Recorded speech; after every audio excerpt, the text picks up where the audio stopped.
food insecurity is a widespread problem. Our military members are not immune to this epidemic either. Veteran and Chief Strategy Officer for Feeding San Diego, Bob Kamensky, is here now to discuss this further with us. Thanks so much for being here, Bob. Really appreciate it. Certainly. Well, thank you. Let's talk about this impact on service members. Inflation going up, things getting tougher for our service members, and it's sometimes tough to make ends meet, right? It is. Whenever you look at across San Diego County, and you recognize that there are about 120 to 140,000 military personnel and their families, plus all the veterans who have stayed in San Diego County and their families, the food insecurity does hit.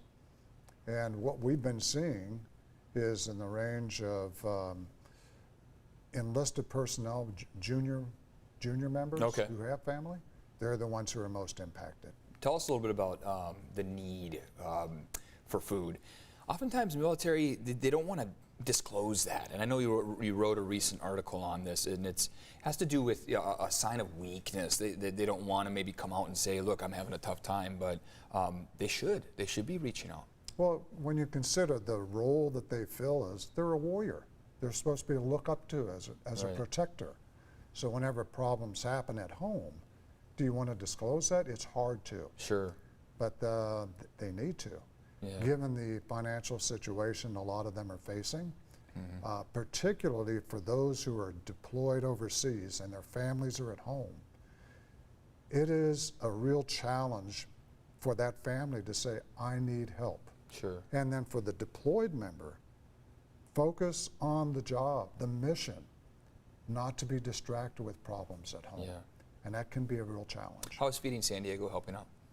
We provide food through several agencies, and just to give a few of them by name, the Support the Enlisted Project, the USO, the Armed Forces YMCA, the San Diego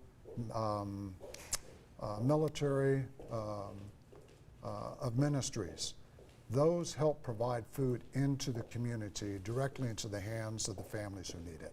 I know you were mentioning in a commercial break that things were bad during the pandemic, but now with the gas prices the way they are, I mean, you guys have seen a resurgence of the need, right? Yeah, whenever the gas prices started to escalate in March of this year, coupled with the inflation that started to accompany it, we saw a surge that has surpassed what we saw at the peak of the pandemic.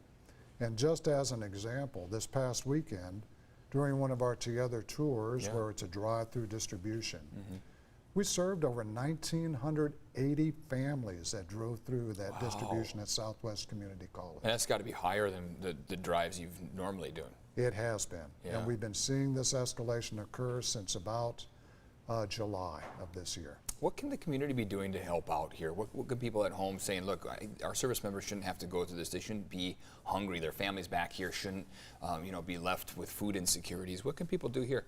Well, there are three different ways people can help. And I think the one that's the most impactful is to donate. Donate funds, because we can leverage the funds in order to buy the food that we get into our distribution.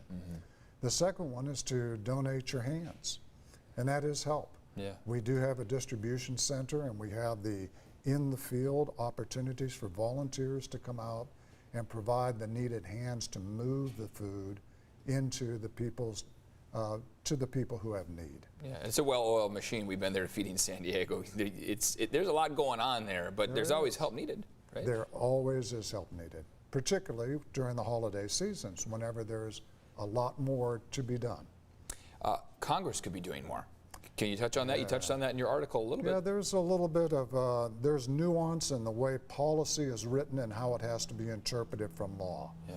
And in particular for our enlisted personnel who are the most disadvantaged when it comes to the financial side, because they receive a basic allowance for housing, that quote unquote qualifies as income. Oh, I see. So by having that as part of your income, it precludes the service member from qualifying for CalFresh or the SNAP program. So hopefully they can step in and get some changes here. Bob, we got to run here, but is there a website people can go to where they can help in this? Certainly can. Go to feedingsandiego.org and you can look, find help if you need help, and then how to contribute There is a way for you to find it. Thanks for coming on.